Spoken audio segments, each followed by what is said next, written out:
At the end of a century, ravaged by violence, a society of perfect order will arise. Criminals will be frozen and reprogrammed in cryogenic prisons. But in the year 2032, amidst a world of peace and calm, We're police officers. We're not trained for this kind of violence. How was the fiendish Simon Phoenix apprehended back in the 20th? In the end, it took just one man, John Spartan. You mean the Demolition Man? two mortal enemies Just dropped in to say hi. from another time. Pass is over, John. Time for something new and improved. Oh, hell. Will be unleashed on a future. Greetings and salutations. Welcome to You Have to Watch This podcast. I'm Ryan, I'm Allen. And I'm Devon. and we formally convey our presence. No one has to know how many tries we had to do for that. It was one. It was perfect. It was one, yeah. One take, Jake. Yeah, exactly. Yeah. So, from the opening and from my opening, hopefully you know that we're that the movie that we did this week was Demolition Man. Movie that came out in 1993. It's designated as a fantasy thriller, which surprised me. I would say more it's a comedy action sci-fi film. Yeah.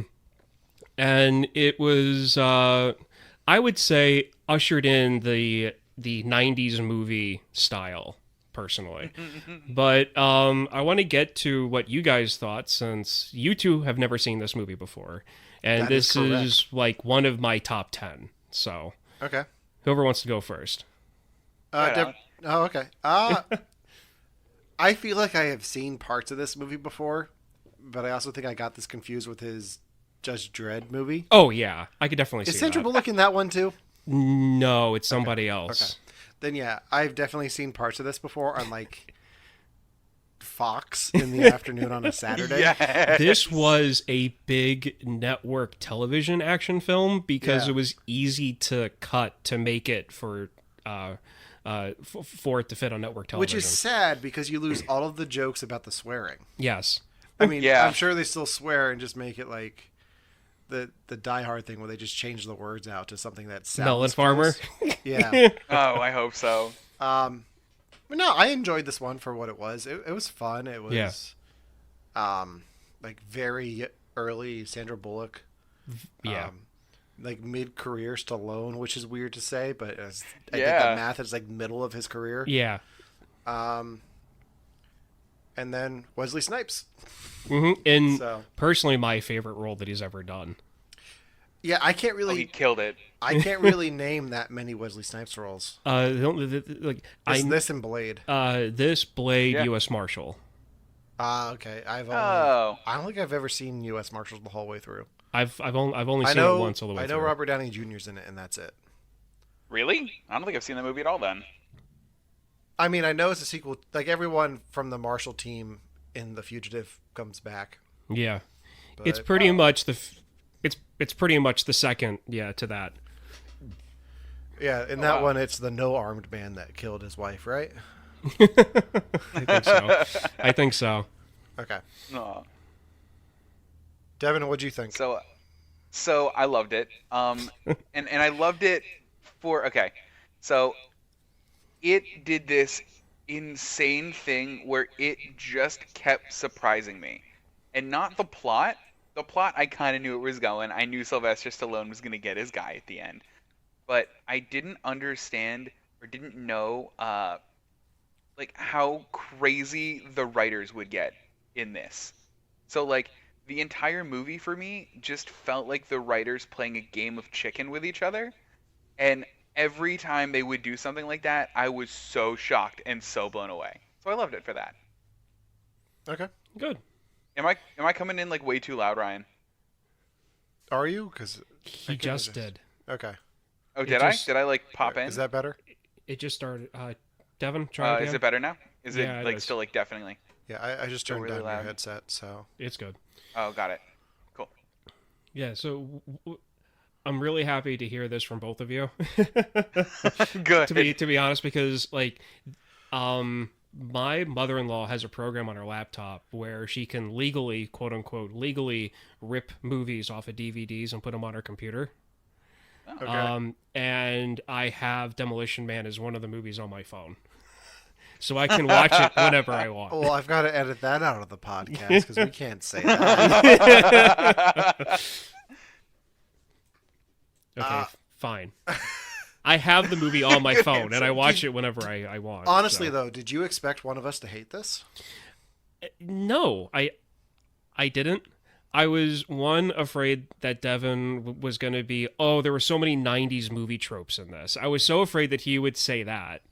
Because you have said stuff like that in the past. Oh, yeah, but this is like the beginning of all of it. Like, this is exactly. me, like, if I had said that, I would have been like, oh my gosh, Shakespeare was so unoriginal. I've seen that plot before.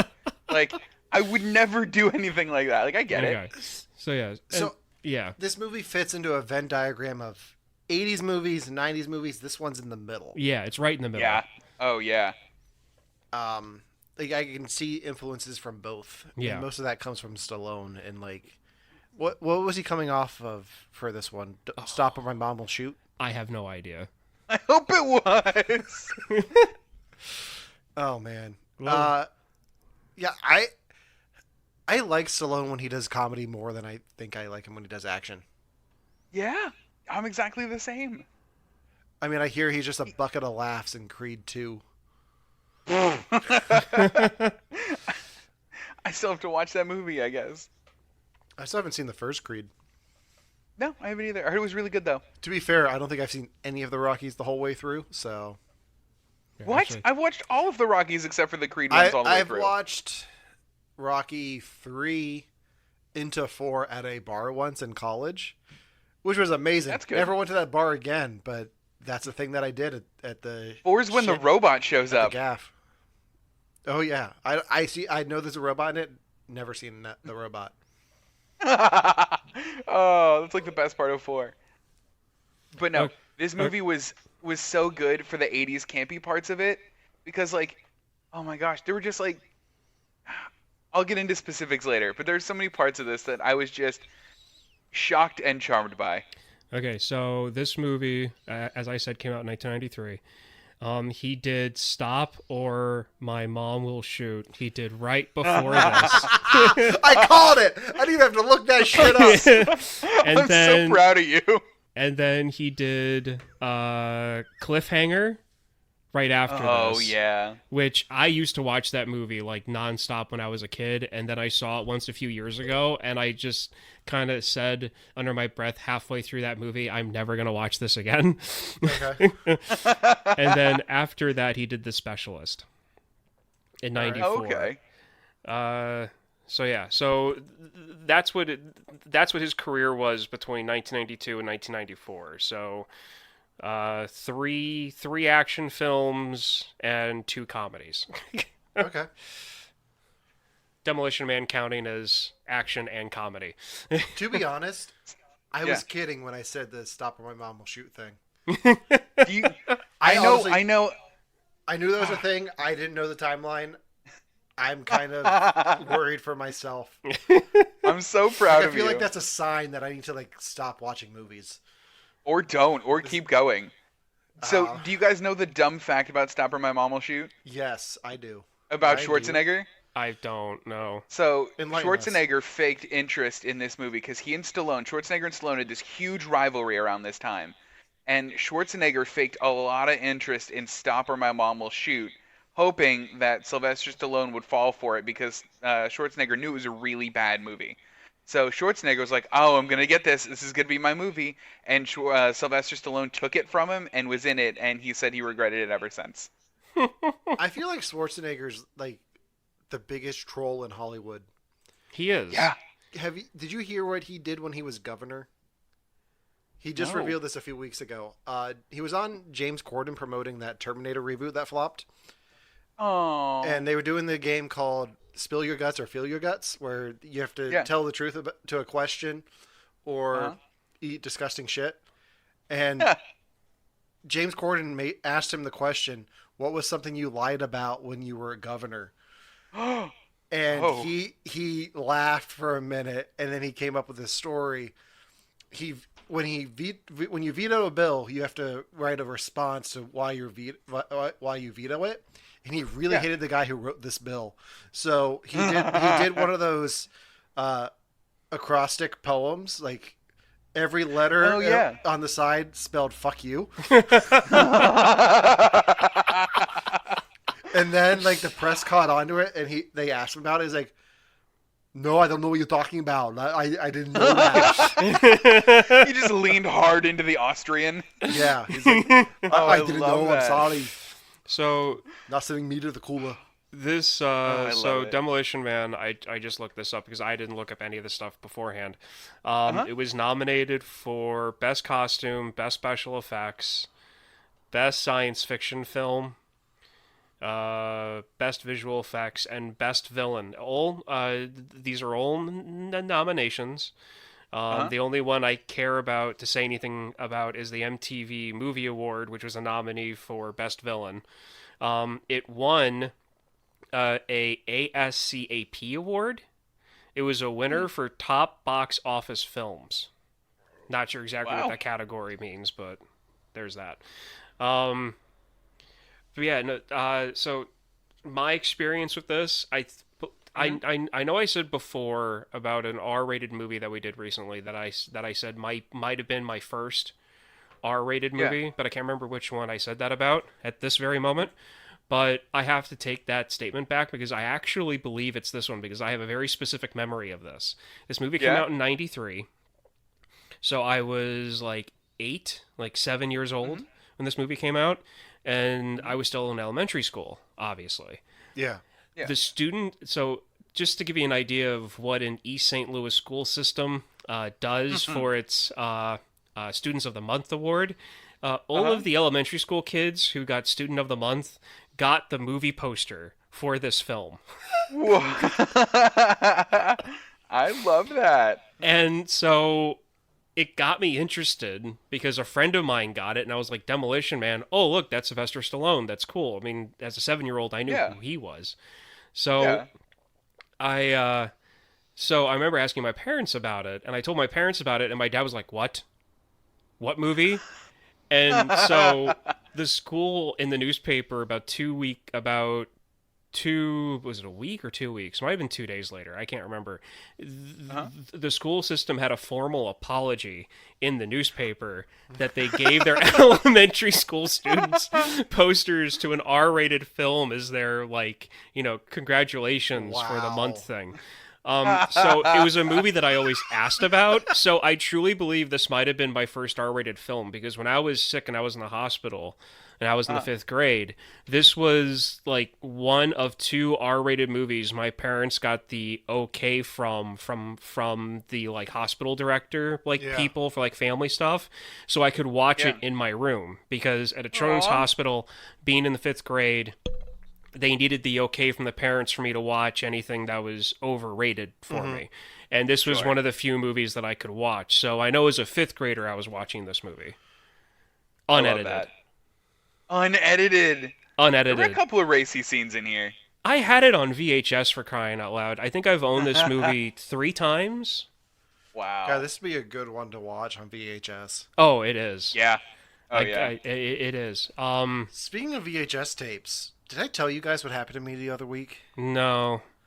So I'm at my soon-to-be brother-in-law's birthday party. Friend of the show, Lou.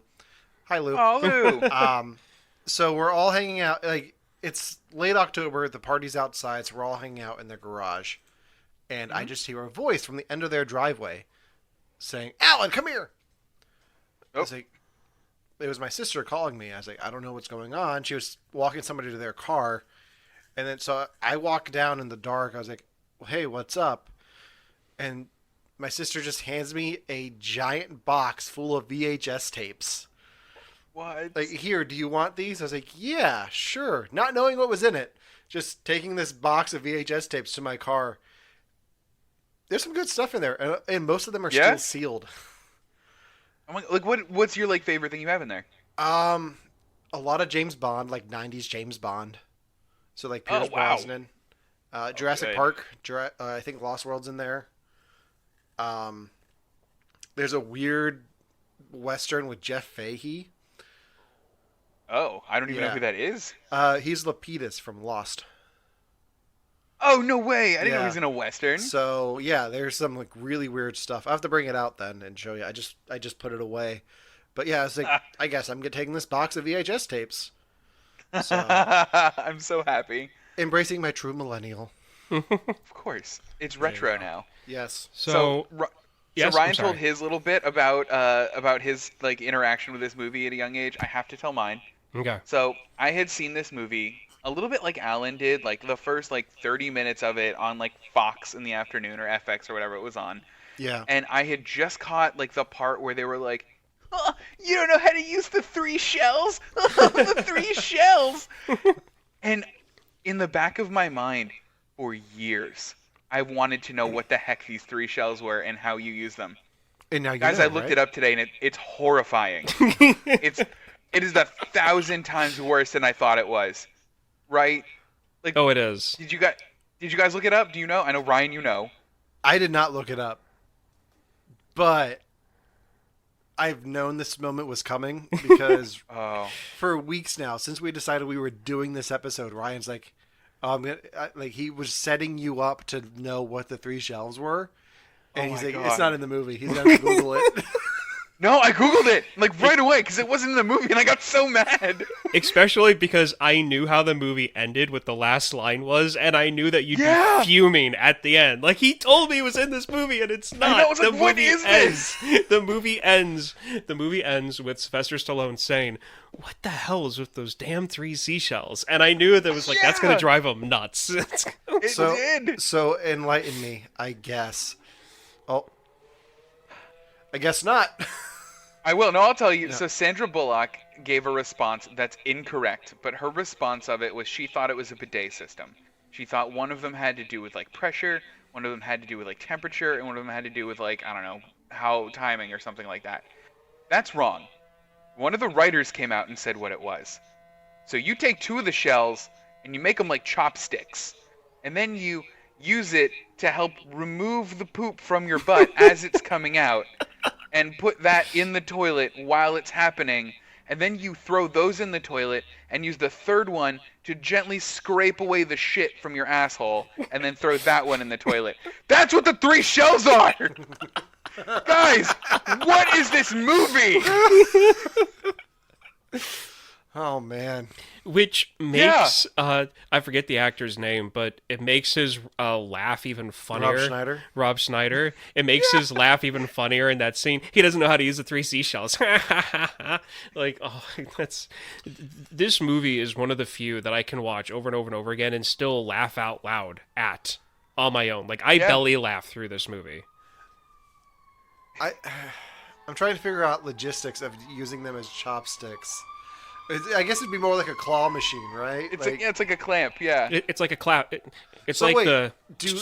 Ryan has thing. Ryan has a picture to show you. I have a meme of Someone, it. Oh God. Someone made an infographic of it. So, do the seashells reappear then? Like, is it like a? They probably assuming get it's like- replaced. Yeah, or like it's those, you know, those like cups that you used to like, or I used to use when I was a little kid, that like would be in that like long tube whenever you're brushing your teeth. Dixie Yeah. cups, Pull one out and another millennial. one. Yeah, like a Dixie cup. Yeah. Oh, that hurt. But yeah, so it'd be like that. Okay.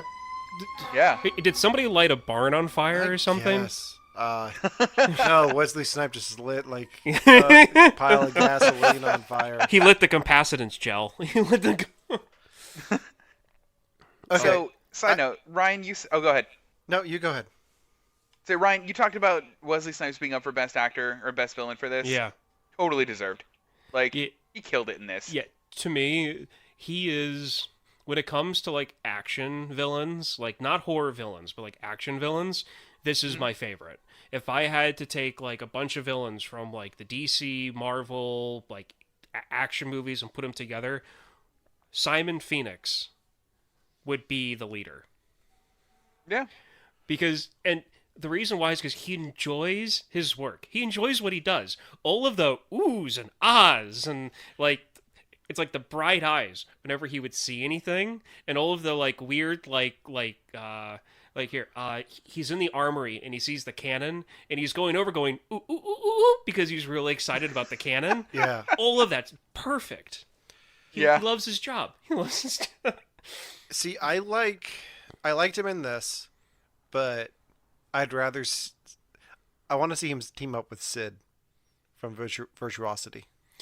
Actually, ooh, I wanted to ask you about this. Okay. Because they play the Simon Says thing in this movie. Yeah. I wonder if, because they said that Die Hard with a Vengeance, the first part of that movie was Simon this Says. other script called Simon Says. I wonder if there's elements of that original script of Simon Says in this movie. I mean, it could also be the fact that his character's first name is Simon, but it's still kind of, came out in 93. Die Hard with a Vengeance came out a little bit later in the 90s. Depending on how old that script was, pieces of it might have been pulled to make different films. I mean, the guy who wrote this isn't credited with anything with Simon Says or Die Hard with a Vengeance. Okay.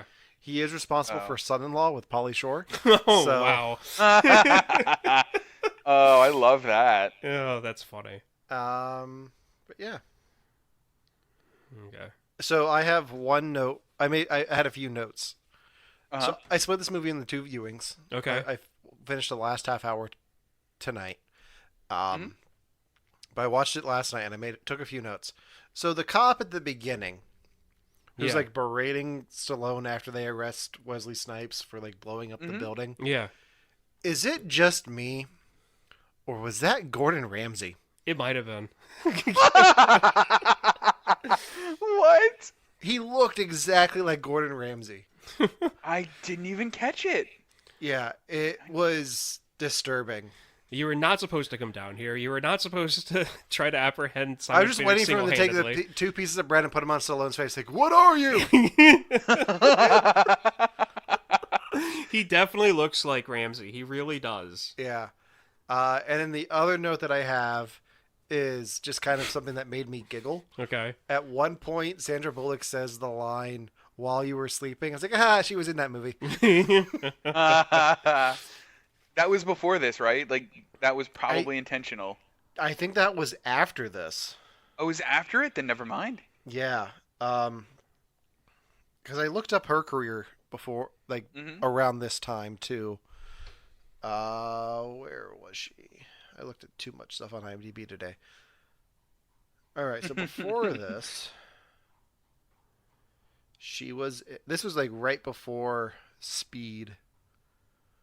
Was it? Yeah, before this, she was in the Thing Called Love and Love Potion number 9. And then the next year she was in Speed. Because I read a thing that Rob Schneider was talking to her about this script she was reading. He's like, yeah, I don't know about that bus movie. Like, that doesn't sound like it's going to be a hit. That sounds like a really solid Rob Schneider move. Yeah. Like, I mean, it explains his career. It absolutely explains his career. I have a good feeling about The Animal. I'm gonna like Deuce Bigelow, Male Gigolo 2. That's definitely gonna be a hit. The first one, what was it? Hot Chick. Hot Chick. Yeah. Yeah. Oh, Rob Schneider makes me sad. But I give Sandra Bullock in this movie so much credit for delivering what is arguably the dumbest lines I've ever seen or heard in my life with such sincerity. Yeah. Just like, a code 817. A murder death kill. I'm like, what even is this? Like, I wanted to hate the movie at that point, but I'm like, no, they know what they're doing. They know they're writing murder death kill next to each other. Yeah, and to me, that's one of the reasons why I love this movie so much, is that the writers and the directors and everybody sat down, was like, we need to build a world. We need to build a society that has its own lingo, that has its own language, that has its own morals, and show that. I mean, you could literally take any scene that doesn't directly have to do with Sylvester Stallone and Wesley Snipes' characters, continuing their storyline. You can cut every other scene out of this film, and it wouldn't make any sense except for their main storyline, but it would be like a 45-minute movie. every other scene in this movie is dedicated to world building. And that's what I love, up until about the last, 45 minutes of it. And because, the scene with the 3 seashells, where they show him go in and get the paper and all of that, that scene has nothing to do with the storyline. It doesn't at all. But it sets up, 2 or 3 running gags in the entire film. And it has to do with just the way that they are. Like the whole no physical contact greetings. Because after that happens, that cop that he, gives the high five to, that character disappears. He's not in the film the rest of the entire movie. And it's because he was there for that setup and that was it. And they did that with a lot of the characters in the film. Yeah. I mean, it's true, though. Yeah, they did a good job with exposition in this, because it wasn't too heavy-handed. Yeah. A lot of times it's just this is what's going on, blah, blah, blah, blah, blah, blah, blah. Okay, now go. They spread it out. And, it was a little weird having the warden talk on the video screen the way he did. Oh, yeah. That was the only one that was kind of awkward, but it made sense. Yeah. But yeah, I really like the world that they built around this. Yeah. So, no, go ahead. Well, for as quirky as the world was, it was believable. Knowing where they came from, that version of 1996 he was, I think, where he came from. Yeah, that's what I was going to ask. Yeah. What year is he frozen in? Okay, so he's frozen in Los Angeles in 1996. And and they show Los Angeles when it goes over the burning Hollywood sign. It's showing Los Angeles, and it's pretty much... Because there was a lot of fears in 1992, 1993 that Los Angeles was just going to turn into this lawless... just zone because of how bad the riots were at that time. There was still was still a lot of civil unrest. I was going to ask why. If anybody wants to know why, they can go and watch all the documentaries on Rodney King and everything else. Everybody thought that it would be this lawless zone. So to think from 1993 to 1996 that the Los Angeles Police Department would have to deal with gang kingdoms and have to drive Humvees around the streets, a lot of people really didn't see that as that far-fetched. Now the only real fantasy sci-fi part of it is the whole cryogenic freezing of prisoners. But and this is going to show how much I watched this movie. He was frozen on November 20th, 1996. How do you know that? Because I've watched the movie that much. He's unfrozen on August 2nd, 2032. They show it on the date. They show it on the screen. They pass over it to give you the dates. Ryan, I am very disappointed in you. Why? We were recording this on November 14th. You should have told us to wait a week. I know. I wanted to do this movie ever since we started this podcast, so I couldn't wait. I love that. You've talked this up for a while. I was like, this is gonna suck, and it didn't. So I mean, not even a little bit. It's because to me, it's if it wasn't for all of the corny in this movie, it wouldn't work. Yeah. You're absolutely right.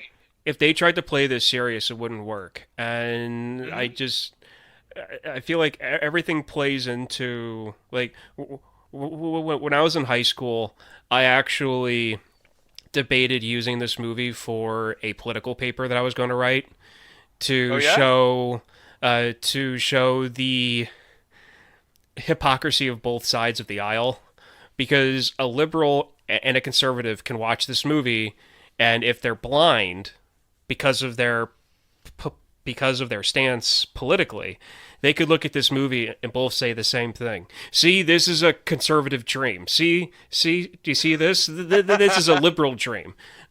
Because they take half of what's on each side of what the utopian would look like, and they mash it together, and then you get this future society of San Angeles. I mean, it's true. Devin, was there ever a movie that you had to write a paper on in school that you were really proud of? Yeah, I had to write a paper on the movie Metropolis. Okay. and I was just so proud of it because I was like, look at my deep middle school philosophy. And that was it. That was as proud as I get. And I was like, in the paper, I'm like, this movie tells us the core of human nature. I'm 12, trust me. It was cringy. I've written about too many movies because I was a film major. So oh, I right. remember. Ever tell you the time I wrote a paper about J.J. Abrams? No, tell me. Do you regret it? Huh? Do you regret it? No, I don't. I'm so proud of this. It's kind of a weird story. I wrote a paper. We had to write about a filmmaker and the themes of their work. So I took J.J. Abrams in the theme of father-son dynamics. Because at the time you had Lost with Jack and his dad, Super 8, and Star Trek. Oh, those are good 3 to pick from. Yeah. So like now when I watch anything J.J. Abrams, I'm looking at that dynamic, which is still a thing. That's like cool. You look at Force Awakens, like the whole Ben and Han thing, like that it plays out. And then you have like Rey looking at Han as a father, and did his dad not hug him enough? Is that what happened? I don't know. Probably. Yeah. That's the one I remember. I feel bad for J.J. Abrams. No, it gets weirder. Like, so I handed in that paper. I never got the actual grade back because the professor died. What? That's not how I expected that story to end. Nope. Neither did Oh, I. no. Like, that was What my happened? final. What was your final? She was older. I think she just passed away over break. But I was like, I wanted to know what my grade was. Like, I wanted to get actual feedback on it. But I never did. Oh, and that's Have you the tried, real tragedy in that story. My wife's a teacher now. I'll just print it out and have her grade it. So. Have you tried? Have you tried taking a Ouija board and doing it that way? These are the questions. Yes. No. Okay.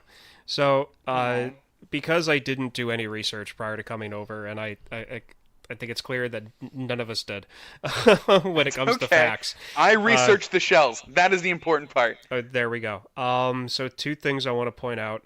Wesley Snipes' character. There are times when and I've noticed this, and I always chopped it up to like this, just like the stunts where his punches and kicks seem kind of like rigid.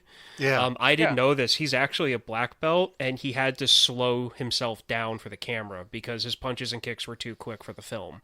Really? So he had to slow himself down so that it could be picked up on camera. So that's why he seemed rigid. Sylvester Stallone describes the scene where he's getting frozen in the tub as the worst 5 hours he's ever had on a movie set. He was terrified. 5 hours. Well, that was before he was playing like 5 roles in Spy Kids 3D. That's very true too. I forgot about that. Let's talk about Wesley Snipes for a minute. So yeah. I guess I just have a hard time watching anything with him in it because I've just heard so many horror stories about him on set. Like Really? how much I don't know any of these. So I guess during Blade Trinity, he just was over it. Like he didn't want to be there. So at one point, he's laying in a coffin and he's sleeping, and he refused to open his eyes. So they had to CG eyes opening onto his eyelids. That's so obnoxious. I hate it. Well, see, to me, it's one of those things where it's like, okay, so if the guy's a jerk, he did a good job in this movie. Mm-hmm. And if this is the only thing that I ever watch with him in it, then that's fine. But and I guess at the same time, everything I see him in is like, dude, you didn't pay your taxes on this. Like, this is why you went to jail. So You went to jail? Yeah, tax evasion. Yeah, he did. Oh no, that's what they got Al Capone for. Mm-hmm. But he got out, so. Oh, that's good. That's good. Yeah. So there were a few things that I was kind of preparing myself that you guys might like pick up on. Okay. Okay. Allen, for you, there's a few scenes in this that are edited to hell. And this is stuff that I have researched prior. Like, this is just stuff that I've known. Mm-hmm. The gunfight scene in like the sewer area when they're by the car. No, they're at like the food stand or like the food court thing, and then Simon Phoenix's character and his buddies like open fire on him. Sylvester Stallone's character is supposed to be on the walkway with Wesley Snipes' character when it gets flipped upside down. Actually, if you watch that scene, you can see Sylvester Stallone's stunt double wearing the cop outfit, like right in front of the camera as they fall over. Like, it's the breeched pants, it's the almost knee-high boots. It's a cop that's standing on that with them. Contrary to what you think, I did do some research on this, and they cut a lot of stuff out of that sequence. Yeah. So did they? I guess he was supposed to meet his daughter down there. He was supposed to meet his daughter. And there was supposed to be a subplot with her and Zachary Lamb, because the last time you see him, he's standing by the car by where they go into the sewer, and then you never see him again. Yeah. So at some point, I mean, he dies. He gets killed. And then it was supposed to be some subplot between him and her, or her dealing... This is the Ben Pratt character? Okay. Yeah. It's the... Zachary Lamb was supposed to be the pilot. No. They filmed a scene with Snipes' character killing him. It was supposed to be that they go into the sewer. Zachary Lamb, the pilot that he was talking to, is watching the car. When Simon Phoenix comes out from the sewer, he was supposed to have snuck up behind him and killed him. All right. Oh, wow. And then that has to do somehow with Sylvester Stallone's daughter, which I personally like the fact that they cut all that out and they just had him say, no, I don't want to know. I like that so much better because, like, the narrative is simple. It's just him versus... It's the good guy versus the bad guy. Yep. 40 years in the future, and them dealing with a society where dirty meat eater is a insult. Right. It makes you wonder why they don't do that with a superhero. Like a man out of time. Frozen for 70 years. Gets thawed out. Has to fight the bad guys. Makes such a compelling plot. Why isn't Marvel latched onto that? Yeah, it would. I was thinking DC. Imagine if they did that with Batman. Oh. Who would they do that with? Who would Marvel do that with? Speaking of Batman, Spider-Man. One of the toys that Huxley has in her office when she's talking to her like coworker at the beginning, she has a Jack Nicholson Joker toy leaning up against the wall behind him. Oh, that's cool. Because it's Warner Brothers. Because it's Warner Brothers. Yeah. Yeah. Everything in there is Warner Brothers. But yeah, that, and there's a few things that I thought was really cool. And Devin, I've heard you talk about stuff like this. When he confronts Dr. the governor mayor guy, and he says, "Get fucked," and he shoots the verbal, the thing that gives you tickets when you curse. Yeah. When he shoots it, from that point on in the movie, they don't work. I love that. They, from that point on, every time they swear, you don't hear that in the background every time, just like they did before. See, that, like, those little details are what I like about movies. Like, I did not pick up on that, but I absolutely love that little fact.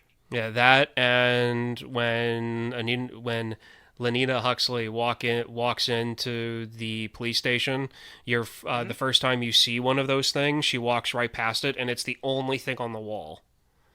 Oh, that's cool. So they show it even before it's even used. Before they like tell you about it, just so you know it's there. Yeah. I like that. So the aspects of the society that Demolition Man is in, what did you guys think of, like, the whole what's legal and what's not legal thing when they were running through all of the stuff that's, because it's not good for you, which is bad, means it's illegal. What did you guys think? From a 1993 standpoint, I can definitely see that being the extreme that people would think the future would be. Mm-hmm. For, like, a satire. Oh, yeah. Yeah. I think it's just so exaggerated. I love that it's just Taco Bell. Oh my gosh. the only restaurant to win the franchise wars. I want to see the franchise wars. Give me a prequel of the franchise wars. Give me a 3-season miniseries on Netflix of the franchise wars. Yes, please. Yeah, because that... When I was a kid, I was so confused when he said, "Welcome, we'll have dinner tonight at Taco Bell," and as like a little kid, I'm sitting there thinking to myself, Taco Bell, like these like fancy adults, going to dinner at Taco Bell, and it confused me as much as the character. But then when she described that like all restaurants are Taco Bell, it made me happy. I just want to have been in that writer's room where they were like, and then what fancy place they go, and someone's like, Taco Bell. And then someone else in the room's like, but everything's a Taco Bell. Like, that's what I want to see. And Spacely Sprocket's here. Yeah. In my research for the show, yes, I found out that in the... he's not going to let me forget that I said that. I actually knew this before I looked it up. Yeah. In different countries, they changed it to Pizza Hut instead of Taco Bell. Oh. Because reasons, I guess. Did they still serve like the decorative nachos? I guess. I don't know. They just changed the... I don't know if they actually shot it 2 different ways where they're just eating pizza then, or what. Well, they also say that like a lot of stuff is illegal that that like would go into pizza or anything else. Wow. So I mean that could just be what the food is in general. Yeah. Like. Yeah. Okay, so let's go back to pitching the franchise wars. Yes. Oh, this is the part I want. What I'm picturing. So you get all the McDonald Land characters. So you got Ronald, Grimace, Hamburglar, Birdie, the Fry Guys, all those guys. They're one team. Then you got the Burger King by Kids himself. Club kids. Just the Burger King. Oh, by himself. By himself, because that creepy ass motherfucker can take out some bitches. Well, but that's true. He's like, yeah. What about the Kids Club minions? Those guys. I forgot about those kids. Yeah, the Kids Club. So minions. those are 2 teams. Yeah, and then KFC is just every actor who has played the Colonel in the last 5 years. That's their army. Yes. Wendy's is just Pippi Longstocking. Yeah, just there. The drunk one from that episode of 9/9. Oh yeah, from the Halloween episode. Just that drunken Halloween costume of Pippi Longstocking with the bottle of vodka. Oh, the Raggedy Ann. Yeah, the Raggedy Ann. Okay, so what other restaurants are we missing? There's the vicious sea battle between Long John Silver and everybody else. Archer Treacher, yeah. Archer Treacher, yeah. Arby's, they have the meats, so it's just like they just have a herd of animals. Just a herd of buffalo. No, all the animals. They got all the cows. animals. Shit. What happened? My phone charger came unplugged and knocked both sodas over. Both of our sodas over. All onto It's Ryan's ready phone. to join the war. Sorry about that. You're good? It's fine. Okay. It just got on the case. It'll be a little sticky. It'll be easier to hold. I'm not buying you a new phone. It'll be easier to hold. Shit, where was I? Oh my gosh. Oh no. The animals. All the animals. About one. Which one? Jared Hardee's? the Subway guy makes a really creepy return. No. In the middle of the third No. season. This is what it is. It's Jared. Yeah. Subway and Papa John's team up, and they're just eliminated. Everyone teams up against them. Like those two. Right away. Those two are the axis of evil in this war. Like, and then after that, everyone else is like, okay, now we're fighting amongst ourselves. Like, the enemy of my enemy is my friend. Like that's what we happens. have to stop there. what we're doing to kill these guys. Oh, I forgot about the Papa John's guy. Yeah. And then Taco Bell just has the Chihuahua. Oh. And it's one vicious Chihuahua. Yeah. Because it's all the Chihuahuas. It's all the Look, I'm going to be honest, guys. I've never met a single Chihuahua I actually like. Every Chihuahua I've ever met has been a complete asshole. And that's why they win. Yeah. But yeah. Okay, so in the franchise war, Which restaurant do you want to win? Which one do I want to win? I want the KFC bunch to win. I want the KFC bunch to win. Who do you think will win? Oh my God! If we're talking about it in those terms, it is going to end up being the Ronald McDonald bunch defeating in like the most heartbreaking way the Burger King who was just really misunderstood the whole time, but really had a heart of gold, but you didn't understand it until the end. But the McDonald's gang is more diverse and therefore more marketable, so they're going to end up winning. And then, as the last episode airs, like right at the end, the Jack in the Box clown nose comes right through the clown's chest, and he sits on the throne. He's plot twist. I forgot about him. This is what happens. Like McDonald's stabs the Burger King, he dies. Yeah. And then off in the distance, you just hear horses coming. There were 5 horses, and 5 guys just come and stab Ronald McDonald in the back, and 5 guys wins. Oh, 5 guys. And one of the guys just goes, "I'm loving it," and rides off into the sunset. Have it your way. We're doing it. Okay, so the reason why I brought up the whole franchise war thing is because what I find funny and ridiculous is that the moment that Sylvester Stallone's character is blown away about the future is when he finds out that all restaurants are Taco Bell. Because up until that point, it's been, oh, okay, well, that sucks. Well, that's interesting. But no, his reaction to finding out that all restaurants are Taco Bell is, no way. When he finds out that, like, meat's illegal, salt's illegal, contact sports are illegal, you know, like, all of this stuff that he can't do, and then he finds out that that's illegal, and he's like, no way. Like, he's blown away by that. Yeah. I think 95% of this movie is just Stallone reacting to things, and that's what makes it great, because he overreacts to everything. It's like the scene when he's in the back of the car. Like, it's like when Sandra Bullock's character goes, "John, you seem so very alone, but the future's not that different." And she puts on the oldie station, and it's just commercial tunes. And he leans back and he goes, "Somebody put me back in the fridge." Yeah. I just love, like, again, in the writer's room, someone's like, this is the most tense scene. They're just about to go into a big fight. What do? And someone goes, make Benjamin Bratt sing a commercial song. And he sings like a dog food commercial song. Like, during, like, there's tense music in the background, and that's what he's singing. Holy cow. You know, and there's so much of that in this movie. There's so much of that. The commercials as, like, pop songs would drive me insane. Yeah.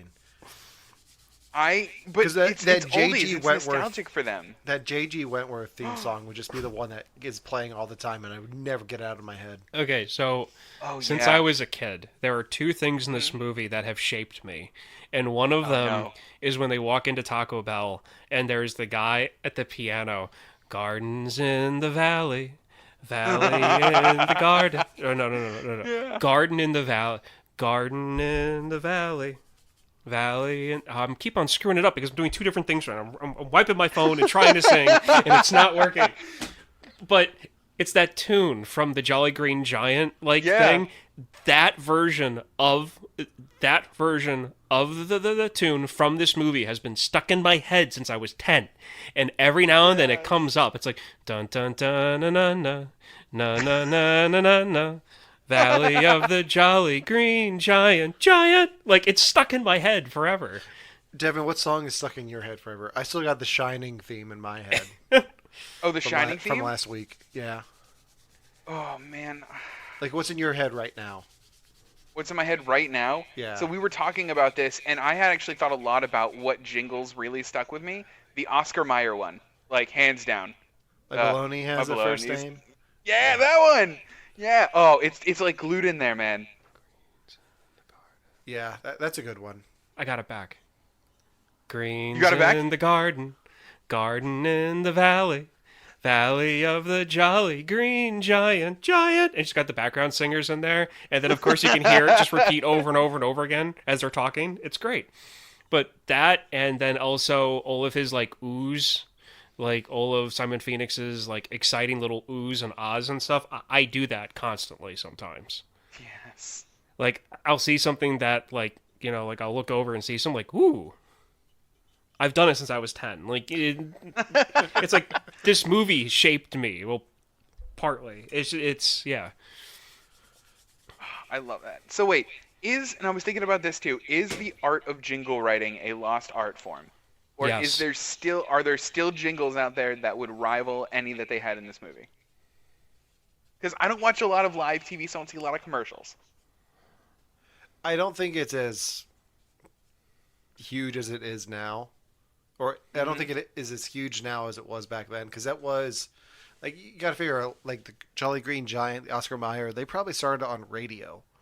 Like, back before television and all of that. So... Yeah. I That's don't think true. I think it died when Full House had Uncle Jesse and Joey write a jingle in the basement. Like that was a whole episode. They just were dedicated to writing a commercial jingle. Like that's what they did. Yeah. That seems like too much. That's when jingles jumped the shark and everyone's like, "Okay, guys, got to figure out something else." And then it went What's to that? just small a little non-skippable skits. ad on the internet. Okay. Yeah. So I yeah, forgot I about mean, the Meow Mix one, and that's it. That one wins it for me now. I'm sad that wasn't in the movie. Give me a break. Give me a break. Oh, Break that me one. off a piece of that fancy feast. Oh, I'm so glad you did that. We have stuff to talk about after the podcast with that. okay. I'm just leaving it there as a teaser for people to not understand what we're talking about later. I know. I'm Okay. mysterious like that. All right, so what else do we want to talk about with Demolition Man? If you can remember, what was your favorite mispronounced slang by Sandra Bullock's character? I wanted to talk about this. We're gonna go blow him. Yeah, that was That a was good it. one. Hands out. We're gonna go blow him. I like take this job and shovel it Because because it's Yes. not dirty and it's like I just love Stallone's reaction to that, like take this job and shovel it. Close enough. drives away. Yeah. My favorite one is one that he's so wrapped up in what's going on he doesn't even notice what she's saying, and it's right outside of Taco Bell, and he's just done fighting off the people who are coming out to try to get food, and she goes, "There's a new shepherd in town." When it's supposed to be sheriff in town, and he doesn't even like notice it. And it's the way that she says it, where I love the fact that they have her character, like she's so obsessed with the 90s and all of these like older sayings, but she has them all wrong. Is when she looks at him and goes, "You really matched his meat. You really licked his ass." And he leans over and goes, "That's kicked his ass." Yeah. Like, Oh, she had to have been laughing throughout half the making of this movie because Honestly, of how they talk too. Like there's no slang in Yeah. their speech. Like it's all direct and she pointed. was recast. That role was recast early on in filming. Like it was supposed to be was Lori it? Petty. Who's that? oh. Did you ever see Free Willy? Yes. She's the female whale trainer. Oh. Okay. And she Wow. was in A League of Their Own. She's on Yeah. Orange is the New Black. She's a good actress. I can't see her doing this part. Yeah. At No. all. No, And no. I think, and that might be why that it was recast. Yeah. They said it was for creative differences.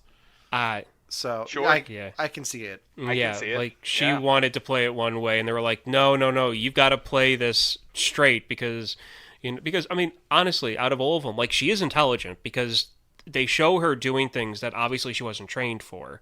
You know, when it comes to like code fixing the car, and everybody else is stunned because people have been killed, and she's the only one that's clear-headed enough to like try to get through everything.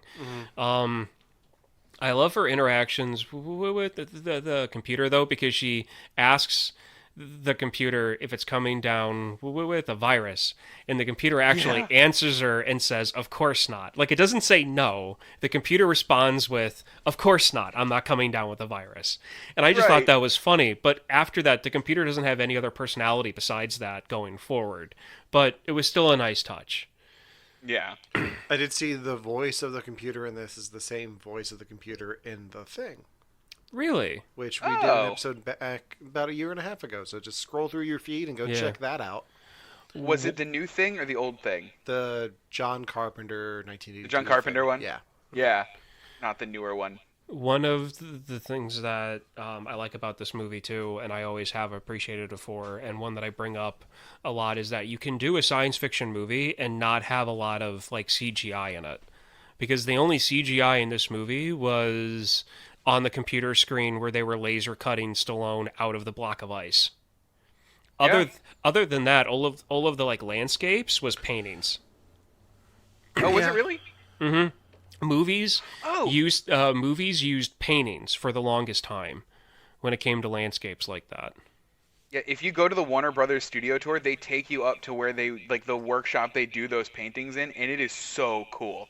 Like it's a whole like pulley system so they can move the paintings up and down. I love it. Yeah. So that's so there's that. But one of the things that I missed all of that. Yeah. I really don't know what she said. I just know that it was a lot of hand gestures. It took and me I thought 3 it was funny. seconds to figure out. My wife was just asking if she could use the microwave. Oh, okay. There's all the hand gestures. Can I put the food in the microwave and then punch the button? Oh, that's what that was. Yeah. Okay. Did he see me? Yeah. Oh, yeah. Yeah, so there's... Excuse me while we're playing charades over here. So there's a few things that I kind of wanted to bring up, just facts that I've noticed through watching this. The only actual commercially made vehicle in this movie, except for the Oldsmobile, which that's a whole different conversation for this movie. The only commercial made vehicle for this movie was the cop car. And it actually has a Chevy logo on the bumper in red. Every other vehicle had to be made on set. Not made on set, but the actual studio paid people to like sleek out some cars, and so that's what that was. But GM was like supposed to have like this huge ad campaign for the film that have like these are the cars of the future, and they only made one, and that was the cop car. Oh, I mean, good for them, but still, they should have made more. Yeah. So there's that. Telling that I forgot everything else. Well, while you're thinking about that, can I say that the only problem, like the only genuine problem I had with the movie, was about 3/4 of the way through, Dennis Leary just does the asshole song. Like he didn't do all of it, but he did most of it. Where like there. Do you know Dennis Leary, right? He's the guy underground, the guy with the like orange. Oh yeah. So one of the things he's most famous for is a song called Asshole. And in it, he just talks about how he just wants to be an asshole, how he wants to eat a hamburger and throw the styrofoam container out the side of his car while speeding down the highway burning dinosaur fuel. Like, just being a general asshole. Yeah. And, like, halfway through this movie, he's like, I just want to smoke a cigar and, like, throw it in someone's face. And I'm like, you're just doing asshole. I got it. Thanks. They added that for him when he was cast because they wanted him to rant They like he does really? in stand-up. So they wanted him to know rant. that. They wanted him to say that he wanted to smoke a cigar in the non-smoking section, the size of Cincinnati. That was it. And that he wanted to run naked through the streets covered in Jell-O, reading a Playboy magazine, and eating at a greasy spoon with, side order of bacon fries. And buckets of cheese. I love that you know this. I love that you know that. I'm disappointed that you know this. I'm not disappointed at all. I can't tell you how many times I watch this movie. Like, it's silly, but it's entertaining enough that, like, if I'm having, like, a bad day, I put this movie on. Yeah. Like this is seriously, like, my bad day movie because it makes me laugh. And actually, one of the things I'm disappointed in myself, it took me up until this year to realize that Simon Phoenix is snorting coke off the desk when they first show him. I never realized that until about a year ago. When Sylvester Stallone comes into the room and he says that he's under arrest, the reason why Simon Phoenix comes up from the desk and like covering his face is because he's snorting coke. He's in the middle of snorting coke. They show that later when they're fighting. They show a mirror on the desk with like white powder on it. Okay. Huh, so there's a ton of stuff in this film, and probably more I could go on about, but I just can't remember it at the moment because Well, we're running out of time. Yeah, I know we are, because I keep on looking over at the timer. Keep on looking. I got 2 seconds. Go.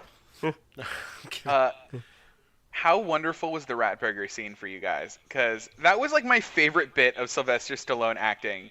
Because I was like, is he gonna go over the top hammy? And he's just gonna keep eating. Go, no, it's pretty good. Yeah. Yeah, I was hoping for like over the top, like, you're telling me this is rat? Yeah, right, that's what I was waiting for. No, he rolled with it. He rolled with it because it showed that he was, at heart, he's just a decent human being. Because he went over and smelled a hamburger, and I love that scene because the other 2 cops are like, "What is that emanation?" Like, because it smells horrible to them, and he's just like, "Oh yeah." Like, he reacts the same way to it as Simon does, because when Simon opens up the sewer, he goes, "Oh, what's that smell?" It reminds me of biscuits and gravy, because he thinks food. Stallone thinks food. The other 2 think puke, which is hysterical. But he goes over and gets it, and she looks at him and goes, "Detective, you see any cows around here?" And the first time I saw this, I'm like, "Oh, that's not a cow." And I started laughing when I was a kid watching this, because I knew it was going to be something gross. And it was like, rat burger, and he seemed to start to choke a little bit, and he's like, and then he just looks at the meat like, okay, yeah. He's like, no, fine. He's like, in fact, this is the best rat burger that I've had in years. Fun fact, as I was watching that scene, because that's like where the movie picked up for me when I continued it today, I was eating Burger King. There you go. Oh man. Okay. What good timing. I also love that he traded her Rolex for a burger. Like, that was the value of that to him. And a beer. And a beer, that's right. And the funny thing is, if you look in the background, it's a bunch of Budweiser bottles, like with brand new labels in the back. Like, all the people drinking beer in the background, they're all drinking Budweiser. And I can only think to myself, they're in a sewer in a society that outlaws beer, and they have brand new Budweiser bottles. That's a good point. I never even thought about that. Well, I didn't actually notice it, so. It's all these, like, it's all of these silly things in the movie that kind of, like, I mean, there's obvious plot holes in it, like how an elevator just slams up out of the floor of an Oldsmobile car dealership for no random reason. Like, there's an elevator, you think it gets pulled from the top, right? So how much force had to be put from the bottom to bust that thing through the floor and the tiles? So, you talked about the bad guy smoking, like, snorting coke at the beginning. Yeah. Pretty sure whoever wrote this movie was doing other drugs. Well, of course they were, because it whole shows. Time. Like, I don't even know what the cast was on when they made this, because. But they were having so much fun. They were. This is a movie I would love to have been on set for. Yeah. Yeah, I think it would have been, like, I think you would have had a good time with it, or you would have been miserable. Like, yeah. You just have to lean into the fact that what I'm saying is going to be silly and weird. Sure, we're going to film this futuristic fight scene in a fancy, classy Taco Bell, and there's, like, the Taco Bell fancy van behind me. Like, and you just gotta, like, you gotta love it. Part of me wondered, like, just because Stallone was coming off of Stop or My Mom Will Shoot, like, if he was just like, you know what, I'm just gonna let this one happen and just have fun with it. Like, I'm sure Estelle Getty was great to work with, but yeah, I can't imagine he was feeling great after that movie. There are some scenes in film that I, like, look at and I go, man, that must have been really cool to film. And then there's some scenes in film that I look at and I go, oh my god, how uncomfortable must that have been for them? And I could not stop thinking about that during their sex scene. I was about to bring that up. There are two things that I want to talk about before we go, and they'll be quick. One, a movie made in 1993 has a better idea of what consensual sex is than most people today understand. So talk about that one first, because I had the second one in my head and it dissipated. But yeah, no, I mean it's because I mean, like, that whole thing, like, it's all about consent. Yeah. Mm-hmm. And like, she would go as far as she wanted to go, and she put the hammer down. Like, no, you're not going to touch me. And I love how she puts her foot down. Like, leave my domicile now. And he tries to say something. She goes, no, and she stomps the floor. Yeah, I mean, it was really like I don't know. that move felt so like like childlike in a weird way. That like you couldn't think about how they were just almost kind of having sex. And I think it's because I think it comes across childlike because compared to her, compared to him, she is the child. Like she's trying to understand where the world he came from and is making these bad mistakes with the grammar and like take this job and shovel it or eat his ass, like all that. So so I think it does come across childish because of that, but at the same time, it's badass and like it is. No, get the hell out of here. Yeah. Right. I mean, this guy who like literally became unthawed because he's a badass, and she's just kicking him out of her room. Like, good for her. Not to mention, he's like 100 years older than her. also that 74 years old. She mentions that. Older than him? No, he just in general. He would be 74 years old at that time. Okay, if he hadn't been frozen. So he's like what? 40 years older than him? Or he's 40 years older than her? Yeah. Ish? Okay. Yeah, because he would be older than Zach Lamb. He'd be older than that other guy. Okay. Like looking. Oh, right. All right. So what was your second thing? You forgot it, didn't you? I forgot it. Yeah. Damn it. Oh, no. At least we got to the important thing. So, yeah, no, there was that where, like, it was just that whole thing, like, with the helmets and then going back and forth. Like, it's... there's a few things in this movie that to me their society kind of has like it's not that bad of an idea. Like if you have a situation where you're not entirely sure if the person you're with, you know, is safe, then that's a good substitute. I mean, it works. And of course, in the movie, since it was made in 93, right after the sex scene with no real nudity in it, they have a blonde fully naked in front of the TV screen. Yeah, that's right. It's still a 1993 movie. I mean, oh, the 90s. I didn't expect that part. I was like, oh. Oh, and him knitting. I like that was the other thing. Like that and the payoffs. This movie had so many payoffs to it. So many little things that they talked about. Like with Simon Phoenix saying, "I'd lose my head if it wasn't attached" at the start of the film, and it ends with him losing his head at the very end of the movie.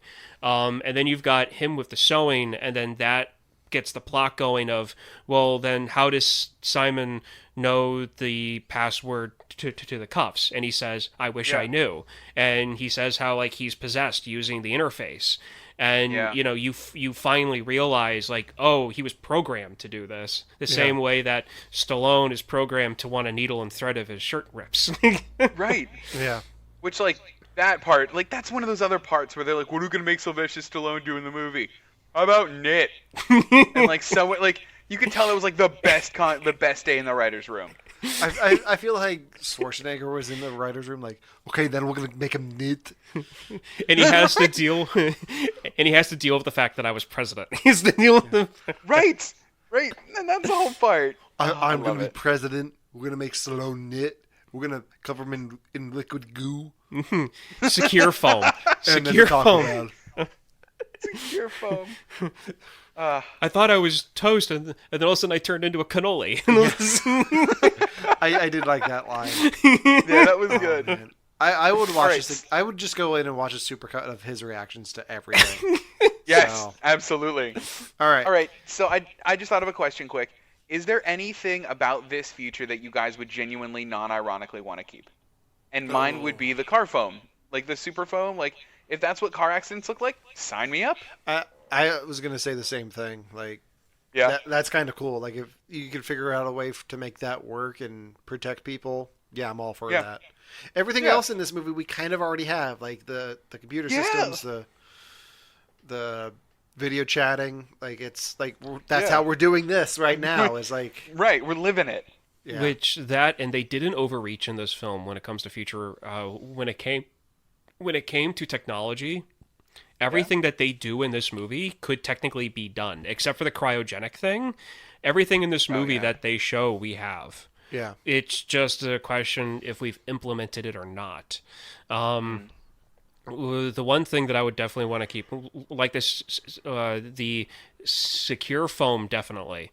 When I was younger, and this shows how my mind has like changed throughout like growing up, I always thought the whole idea of like pregnancies being illegal without a license to be interesting, because then it takes away that whole argument or whatever. But then as I've grown up, I'm like, yeah, that's kind of a dumb idea.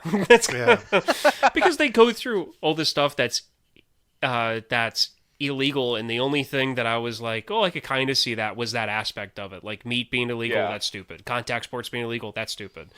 I definitely but realistically though, taking away that secure foam, I want my own personal associate Bob.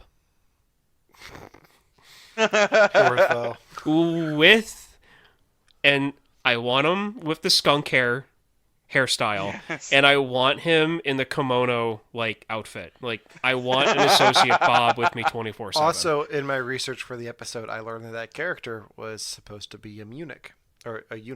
Really? Yeah. Oh, I think it's in the giving me Littlefinger vibes. They did. did. What? Yeah. Game of Thrones reference. Okay. Yeah. There's definitely a lot in this movie that I've learned over the years and learning tonight that I'm really happy that they cut back on just to make this movie simple, because it sounds like they wanted to make this a bit too corny per se.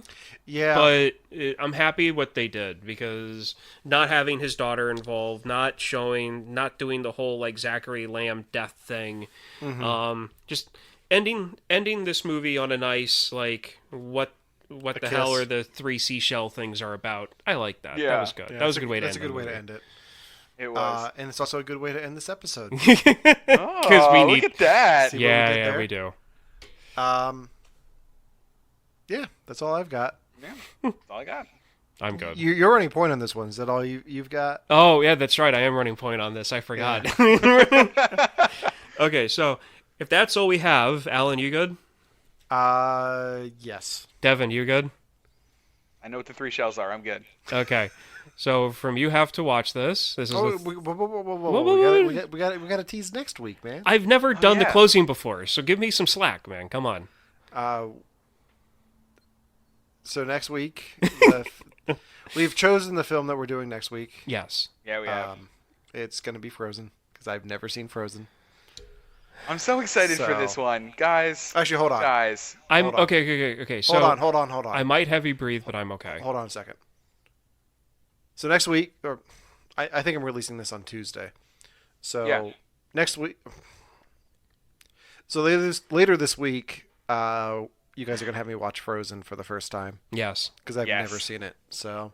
Yep. I've only ever seen it once before, and yeah, I think that's going to be a good episode. I really do.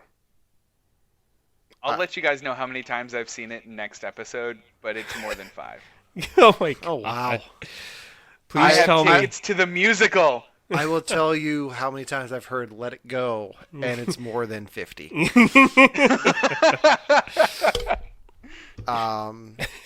Yeah, that's all I've got. Okay. Yeah. You may end the episode. You may end the episode.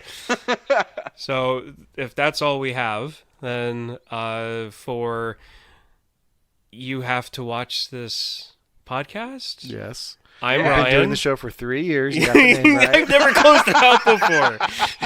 It's like the first day, man. It's like the first day all over again. So for You Have to Watch This podcast, I'm Ryan. I'm Alan. And I'm Devin. Be well. Even kids with chicken pox love hot dogs. I love hot dogs. The dogs kids love too.